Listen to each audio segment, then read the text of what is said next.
Isaías capítulo 1. Visión de Isaías, hijo de Amós. Corrupción de Israel. Visión de Isaías, hijo de Amós, la cual vio la visión acerca de Judá y Jerusalén en días de Usías, Jotam, Acaz y Ezequías, rey de Judá. Corrupción de Israel. Oíd cielos y escuchad tu tierra, porque habla Jehová. Crié hijos y los engrandecí, y ellos se rebelaron contra mí. El buey conoce su dueño, y el asno al pesebre de su señor. Pero Israel no conoce mi pueblo, no tiene discernimiento, oh gente pecadora, pueblo cargado de maldad, raza de perversos, hijos depravados. Dejaron a Jehová, despreciaron al Santo de Israel, le volvieron la espalda. ¿Por qué queréis ser castigado aún? ¿Todavía os rebeláis? Toda cabeza está enferma y todo corazón doliente. Desde la planta del pie hasta la cabeza no hay en él cosa sana, sino heridas, hinchazón y podridas llagas. No están curadas, ni vendadas, ni suavizadas con aceite. Vuestra tierra está desolada, vuestras ciudades puestas a fuego, vuestra tierra comida por extranjeros delante de vosotros, y asolada como asolamiento de extraño. Y queda la hija de Sión como enramada en viña, y como cabaña en melonar, como ciudad sitiada. Si Jehová de los ejércitos no nos hubiera dejado un resto pequeño, habríamos llegado a ser como Sodoma y semejante a Gomorra.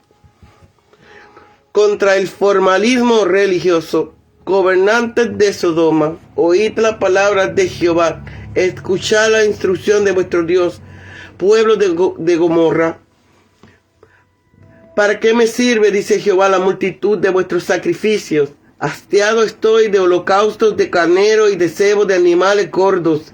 No quiero sangre de bueyes, ni de ovejas, ni de machos cabríos. ¿Quién demanda esto de vuestra mano cuando venís a presentaros delante de mí para hollar mis atrios?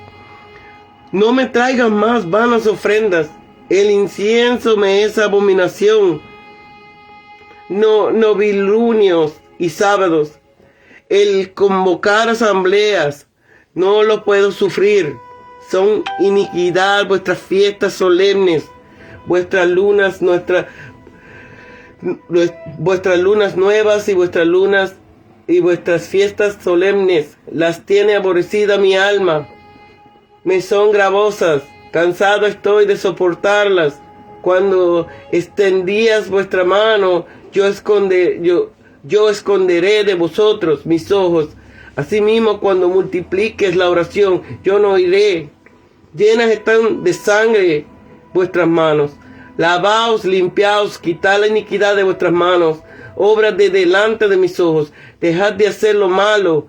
Aprended a hacerlo el bien. Buscad la justicia. Reprimir al opresor. Defender la causa del huérfano. Ampara a la viuda.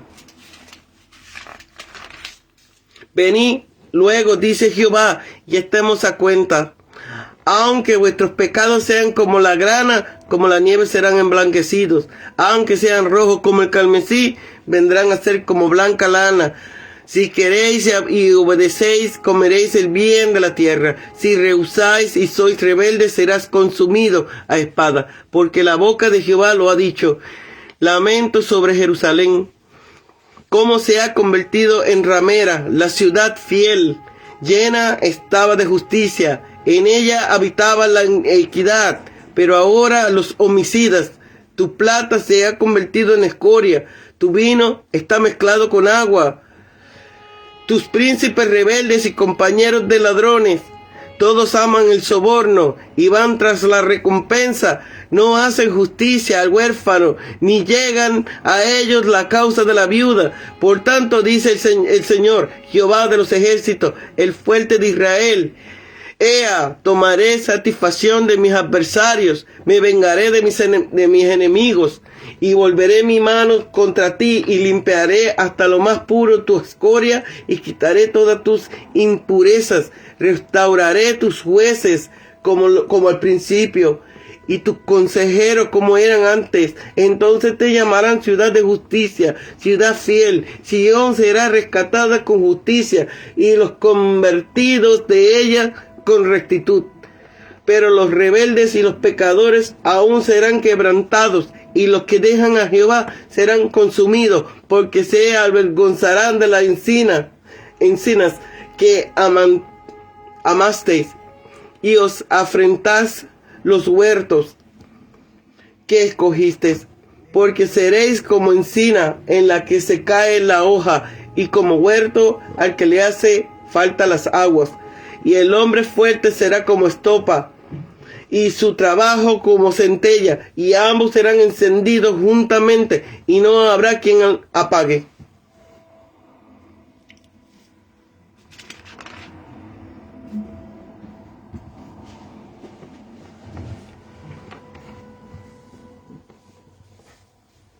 Visión. Isaías no es aquí un vidente, sino alguien que tiene una visión por medio de la figura símbolo. Los profetas eran llamados videntes, ya fuera porque realmente veían lo oculto y lo futuro, ya fuera porque tenían visiones. Este segundo sentido es el que tenía aquí el vocablo hebreo, mediante la revelación divina. Isaías contempla con los ojos del Espíritu todo lo que aquí va a exponer, excluido los oráculos que comunicará proféticamente a lo largo de todo el libro. Isaías significa salvación de Jehová y es equivalente a Yeshua, Jesús, nombre muy apropiado para este profeta, cuya profecía contiene tantas cosas acerca de Jesús, nuestro Salvador, y de nuestro Salvador, y de gran salvación, que Él llevó a cabo a nuestro favor. A lo largo del libro y en los otros lugares del Antiguo Testamento, al profeta se le llama Yesaya. Aparece también en otro libro del Antiguo Testamento como nombre del mismo profeta y otras personas. En la misma más antigua era comúnmente que se intercambiaba la forma larga y la corta, pero en los últimos tiempos del Antiguo Testamento se empleó solo la corta, y por esa forma ella se adoptó como título tradicional del libro. Amos, según la tradición judía, era hermano del rey Amasías, padre de Usías. Aún no siendo verdadera, esta tradición tiene un sentido que debe mantenerse. Isaías habla a los reyes como si él mismo fuera un rey, y así se confronta con la majestad de los magnates de la nación y del poder imperial. Con su peculiar estilo, Isaías ocupa entre los profetas el mismo lugar que Salomón ocupa entre los reyes. Él es el más elevado de todos. Bajo cualquier circunstancia y en cualquier estado de mente, él es completamente dueño de sus materiales, con estilo simple, aunque majestático, elevado pero sin afectación, y hermoso, aunque sin adornos. En días de aquí se deduce que profetizó por largo tiempo, especialmente si, como dicen los judíos, terminó su vida aserrado por medio bajo orden de Manasés, a lo que algunos suponen que se refiere el autor de Hebreos. Desde el día en que murió el rey Usías hasta la enfermedad y recuperación de Ezequías pasaron 47 años. Por cuánto tiempo profetizó antes de lo uno y después de lo otro, no se sabe cierto, que pasó por diversas vicisitudes. Jotam fue buen rey, Ezequías todavía mejor, y no cabe duda que se aconsejó de profeta, pero entre ambos Y cuando Isaías se hallaba en la flor de la vida, el rey de Acaz fue muy profano y malvado. Buey conoce a su dueño. Jehová se queja aquí diciendo que la rebelión con que su pueblo le rechaza no es solo inhumana, sino incluso peor que la de los animales. Aún buey tiene cierto conocimiento de su comprador y propietario, al cual se somete voluntariamente, y un asno conoce al menos el pesebre de su señor. Depravados, el pueblo de Dios se ha convertido en un pueblo pesadamente cargado por la culpa, de manera que su verdadera naturaleza ha quedado aplastada, desfigurada y convertida en lo contrario. Despreciaron. El hebreo niatsu indica un desprecio provocativo, deliberado y con mala intención. Sabían lo que irritaba a Dios, lo ponían por obra. Cabeza, corazón. Aquí se menciona cabeza y corazón como las paredes más nobles del exterior y del interior del hombre. En lo externo y en lo interno, cada individuo de la nación ha sido castigado por la ira de Dios, de forma que ellos han tenido ya castigo suficiente y deberían haber empezado a reflexionar. Desolada, la desolación que ha caído sobre la tierra del pueblo de Dios se parece a la desolación con la que Dios ha visitado a las naciones que están fuera de la alianza, aquellas que, como los pueblos de la Pentápolis del mar muerto, Sodoma, Gomorra, fueron tragadas por la tierra sin dejar atrás ni rastro. Pero aunque hubo semejanza, no fue lo mismo como afirmar de un modo preciso. Isaías 1:8, pues Jerusalén como tal de preservada todavía no ha desaparecido como Sodoma, pero en qué condiciones miserables. Resto pequeño, conservado puro en medio de la común apostasía y a salvo de la general calamidad. Pablo cita y lo aplica a los pocos israelitas que habían abrazado el cristianismo. Este remanente es con frecuencia exiguo. La cantidad no es nota distintiva de la verdadera iglesia. La manada de Cristo suele ser pequeña. Quienes por gracia y por misericordia de Dios se han de salvar de las ruinas deben volver a la vista atrás con gratitud para ver cuándo deben a unos pocos que cerraron la brecha, y especialmente a Dios, quien le otorgó este pequeño remanente. Hastiado estoy. Judea estaba desolado y sus ciudades quemadas. Esto los despertó para llevar sacrificio y ofrenda, como si sobornaran a Dios para levantar el castigo y tener permiso para seguir en el pecado. Muchos que fácilmente se desprenden de bienes para ofrecer sacrificios no se convence fácilmente que deben desprenderse de sus pecados, confiar en la pura formalidad como servicio que merece recompensa. La más costosa devoción de los malos, sin la transformación completa del corazón y la vida, no son aceptables para Dios. No solo no los acepta, sino que los aborrece. Todo esto muestra que el pecado es odioso para Dios. Oye, los israelitas visitaban el templo con bastante diligencia, pero ¿quién había pedido eso de sus manos? Es decir, ¿quién les había requerido que lo hicieran? La expresión hollar mis atrios se encuentra en oposición con lo anterior y define con más claridad su sentido. Jehová no necesita que aparezcas ante su faz, no le hace falta que vayan y vengan de esta manera, sin espíritu interior ni devoción realizado. Este mero opus operatum que podría haber omitido, pues se trata de algo que ellos hacen solo externamente. Ofrenda vegetal, a diferencia de la del Sebat, que es sacrificio animal. Aquí se llama ofrenda mentirosa, como si fueran hipócritas, obra muerta, tras la que no existe ninguno de ellos sentimiento que ella parece expresar. Incienso, Como regla general, la ofrenda de comida iba acompañada con incienso, que se colocaba enteramente sobre el altar, y no solo una pequeña parte de él. La ofrenda de comida, con su olor de suave aroma, era meramente la forma que servía como expresión externa del agradecimiento que se mostraba a Dios, o del deseo de su bendición, que ascendía realmente en la plegaria. Pero en nuestro caso, la forma externa no tenía ya tal significado, fiesta. Si no llevan al sello de la entrega interior del alma, carecerán del sentido ante Dios.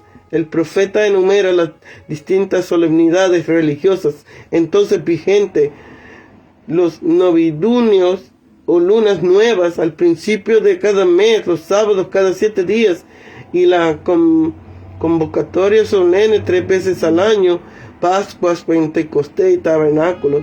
Una reunión festiva con mucha gente, pero interior vacía y sin valor por parte de los reunidos. Estaban en contradicción con Dios y no podían durar. Alma, conforme a una descripción,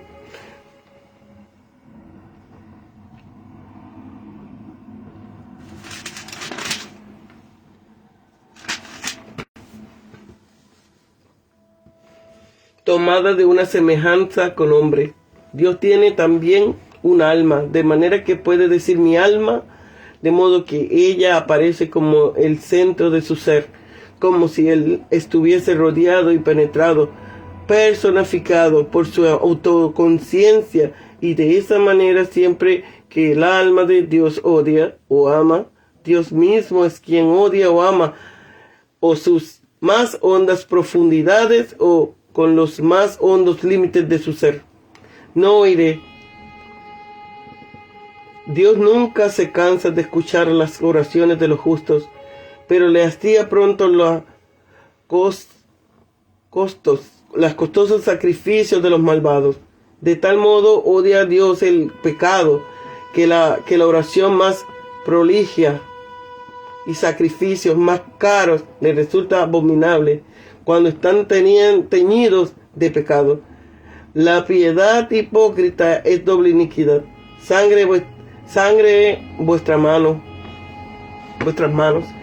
El plural de sangre evoca siempre sangre humana que brota como resultado de algún acto antinatural violento, y también el mismo hecho sangriento y la culpa que aplica.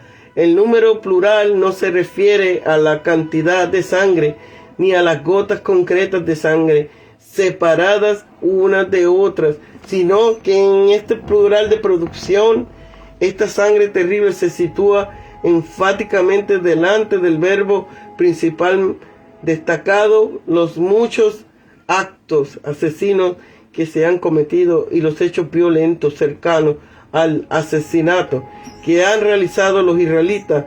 No se trata de que hubiera sangre física en las manos de la gente cuando las extendían en oración, sino que la sangre aparecía a los ojos de Dios, ante quienes había ningún signo externo puede ocultar la verdad, naturaleza de las cosas, de manera que los asesinos siguen manchados de sangre, por más que se hayan lavado las manos. De esa manera las disculpas de la gente en contra de las acusaciones de Dios han sido anuladas.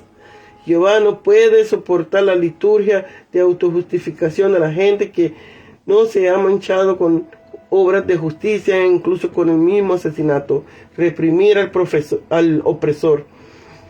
Esto es la traducción auténtica de esta frase, ya que significa sabor afilado, brillante en apariencia, violenta e impetuosa. No se puede significar un oprimido o un hombre que ha sido privado de sus derechos, como ha traducido este pasaje la mayor parte de los comentaristas antiguos. Al opresor hay que dirigir en el camino de la justicia, hacer que se mantengan dentro de los límites justos, a través de un severo castigo o de una fuerte disciplina. De un modo semejante hay también otros pasajes y en los que se alude a una conducta dura y hacia los opresores. relacionado con el justo tratamiento de los pobres. Cuenta. Esta palabra se emplea aquí en un sentido recíproco, con el mismo significado que en ese juicio Israel debe ser condenado, pues su autojustificación descansa sobre una justicia vergonzosa, que bien examinada no es más que injusticia, manchada de sangre. Aquí se toma por supuesto que este ha de ser y es el resultado de la investigación judicial. Israel merece esta línea, la condena a muerte, pero Jehová no quiere tratar a Israel conforme a su justicia retributiva, sino conforme a su libre compasión. Él omitirá el castigo y no solo mirará el pecado como si no existiera, sino que lo cambiará en su opuesto. Ramera, la adoración de los ídolos por parte de Israel es llamada prostitución en conjunto, pero no fue, sin embargo, una gran idolatría externa la que hizo que la asamblea de Dios se convirtiera en una ramera, sino la infidelidad del corazón, infidelidad dominante, en cualquier forma que ellos se expresara. En esa línea, Jesús describe al pueblo de su propio tiempo como una generación adúltera, a pesar de la seriedad farisaica con la que se observaba entonces el culto de Jehová. Escoria, la escoria que se deja en un lado en el proceso de purificación del metal. No es que esta plata esté rodeada de escoria, sino que toda ella se ha convertido en escoria inútil. Es posible que la escoria retenga el brillo de la plata y que el vino aguado retenga el color del vino, pero ni la escoria ni el vino aguado sirve para nada. Así también ellos retenerán un alarde y una interpretación de justicia y virtud, pero carecían de verdadero contenido de ambas. Aman el soborno. No es paz, shalom, lo que ellos quieren, sino shalmonim, es decir, dones con los que puedan apagar su avaricia, cosas injustas con las que compensar su parcialismo. Este es el estado de cosas que existía en Jerusalén, un estado de difícilmente se podía juzgar con el apropiado para tomar el camino de la misericordia abierto por Dios. No hacen justicia. Muchos tienen que responder los que no ayudan al oprimido, sino que lo oprimen. Los hombres pueden hacer mucho por medio de restricciones externas, pero solo Dios obra eficazmente por las influencias de su espíritu, como espíritu de juicio. Quitaré tus impurezas. Este pasaje evoca un tratamiento divino sobre Jerusalén, en el que se combina el castigo y la salvación, el castigo como medio de salvación como meta. Esta actuación de Jehová viene a representarse como un proceso de acrisolamiento por el cual se destruye no a Jerusalén como tal, sino lo que hay de impío en Jerusalén. Justicia y rectitud. Las palabras justicia y derecho se utilizan siempre para referirse a dones divinos, para indicar una conducta que es agradable a Dios y a las virtudes regias mesiánicas.